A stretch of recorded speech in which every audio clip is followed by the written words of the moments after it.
Red Edition, welcome and happy day. The SHOT Show is going on again this year in January. That'll be this year. Next year, 2015, Jay Leno is one of the speakers there, and he's hosting a dinner and all of that neat stuff. It'll be kind of fun. He's a funny guy. About a year ago, I was watching his TV show one night, and he had a joke that just kind of resonated with me, and I had to write it down. It was kind of funny. Here it is. Liberals are asking us to give Obama time. I agree, and I think that 25 to life would be an appropriate time. Just saying.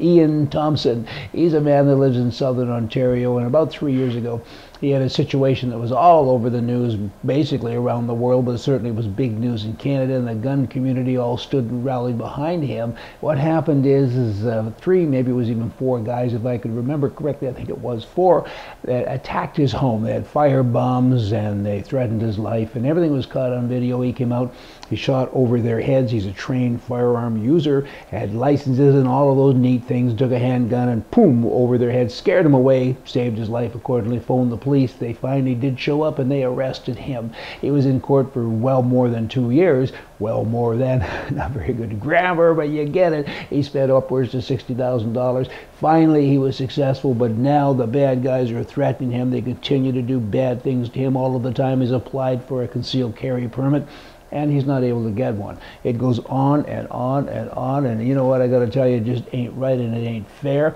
Recently he walked out to his driveway and there was a explosive device there, and there's all kinds of other situations and examples that I could share with you. And again, the police say, just phone us when you're dead. That would make sense. We'll come and we'll measure the body. It is a terrible thing to think that something like that can actually go on in a free country, and that'd be Canada. Not so free, right? Women, we recently had an email rather, from a viewer who commented that, hey, I hear all the time that women, should be half of the workforce, and they're only like 20%, and I don't get it, and I certainly don't understand it. I go into a bank, and they're all women that work there. I watch television, all the newscasters are women, and he's got quite a complainy thing here, and he says men need to have more rights to the job. Just an interesting thing. I won't bore you with the whole story, but I should maybe, but he uses bad language.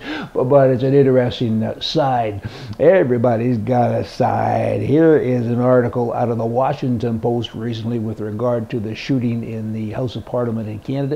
It said, thank God a good guy had a gun to end terror attack in Canada. I'm with them. Son of a gun, it's about time. Good people do good things and bad people do bad things, and there's nothing worse than a bad man with a gun in his hand. What's better, though, is a good man with a gun in his hand.